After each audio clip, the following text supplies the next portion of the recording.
You're full time?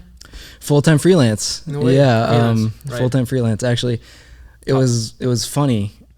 Today of all days, I was on my way down here this morning, waking up. I was listening to podcasts about like just getting inspiration for what we were going to talk about today, Nice. I got a call from one of my retainer clients. No way. And they canceled the contract. Fuck, dude. Yeah. Fuck, dude. And so I was like, man. And they don't even give you heads up, No, right? it was just like, hey, we're done with the contract. We were month to month, and this is our last month. Fuck, dude. And it's moments like that.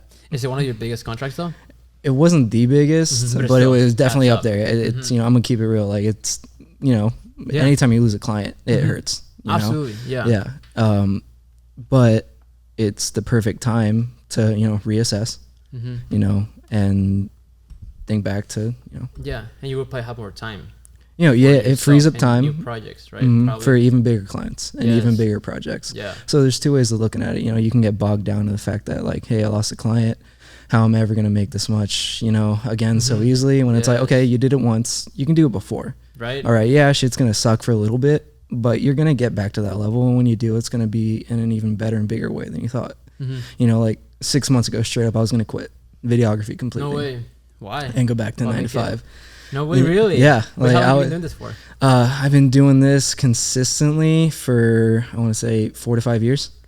Oh shit! All right. And you want to quit out of? Man, I wanted to quit crazy. because if the first 3 years since I left the factory, I was working. Your 9 to 5 factory. Yeah, the factory it was like 5 to 5. No shit. Yeah, and I was working with my very first client, the client that rescued me from the 9 to 5, and I had kind of gotten into this routine of complacency where I was comfortable making the amount that I was making, and I didn't really strive for anything more. And it sucks to admit this, but you got to have these real conversations with yourself if you actually want to progress to the next level. And I was comfortable for the longest time. That's so dangerous, man. It's so dangerous. And I wasn't progressing. I was super unhappy, even though the checks were good. I was super unhappy. And I got uncomfortable. Yeah, that happened to me too. I mean, I was just mentioning right now, I got a DUI last year and stuff, and I think that happened to me as well. I mean, I always think that things happen for a reason. But before the DUI, I was getting so comfortable. Imagine, I was making these. For me, I thought it was good money. I'm getting good money. Fuck it. If somebody hit me out to shoot, like, nah, dude, I'm booked right now. But it wasn't true. It was just like I didn't want to shoot because I was making decent money, which it wasn't. But for me, that was a lot back then. And after the DUI, when you got a DUI, you have to pay for like a lot of like lawyer, all this stuff.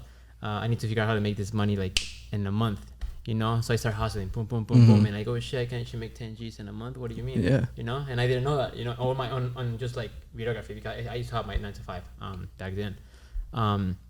So that was a wake up call for me, and it helped me a lot because I was getting comfortable, and I feel like that DUI was a blessing, even though it wasn't. I'm glad I didn't hurt anybody. Yeah. It was just like I crashed to a fence. That was it.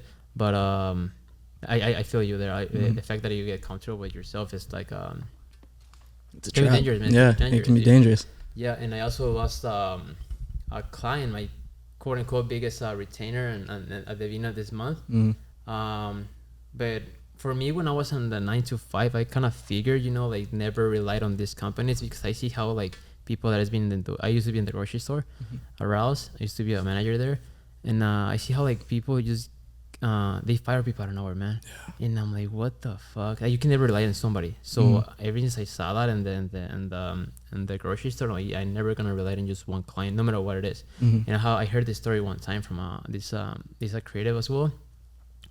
They used to do content for Coca-Cola, right? And that was the biggest client, right? Coca-Cola and shit. And then as soon as they dropped them, they went bankruptcy because they were relying on that one client, So I'm like, yeah, no, fuck that. I'm not gonna rely on one client, man. It can be dangerous, dude. So you normally do. That's how you make your money nowadays, from retainers. That's how you keep yourself making money. Yeah, so retainers and freelance gigs, mainly. I actually starting today, I'm full freelance. So it. You like it a lot? Oh, I love it. Ups and downs. I wouldn't trade it, Nice. for anything. And yeah, there are ups and downs, but progress isn't linear. Mm-hmm. You know, it's not going to be one straight. No, people think it's like that, but it's not. No, but it's like you're going to have really good highs and you're going to have even worse lows, right? But you have to fall in love with the lows. Mm-hmm. You know what I mean? You have to fall in love with every single aspect of this process, even though it's not fun. No, it's not. It's not fun at all. No, and it's not, dude. Shit sucks sometimes, but you have to fall in love with those shitty moments because that's when your character is built. Like 6 months ago, back when I was wanting to quit, that moment right there. What made you quit? If you don't mind me asking, what was the reason that you wanted to quit? That I wanted to quit. Yeah, I wasn't seeing any progress. Really? Yeah, I wasn't seeing any progress. And from your point of view, or you were not progressing? Because I know for myself that I feel like it's not progress going on. But if I step back and I go, shit, I'm actually going. You know, people are like, yo, you're killing. Like, nah, dude, I'm like killing. I feel like nah, I'm like killing it. Yeah. Personally as well. Okay, personally as well. And that's, it goes back to the tough conversations you have to have, and you just have to take inventory of what's going on in your life. Like, just be very real with yourself. Like, okay, what am I doing wrong? Okay, like, yeah, I'm getting home every day after work. Just being honest, just smoking the rest of the day. Like, really? Yeah, and that stuff wasn't healthy. And so it's like you have to just be very honest with yourself. Look at where you want to go, and the habits that are taking away from that end goal. And I had to do that. Once I did that, you know, it wasn't immediate.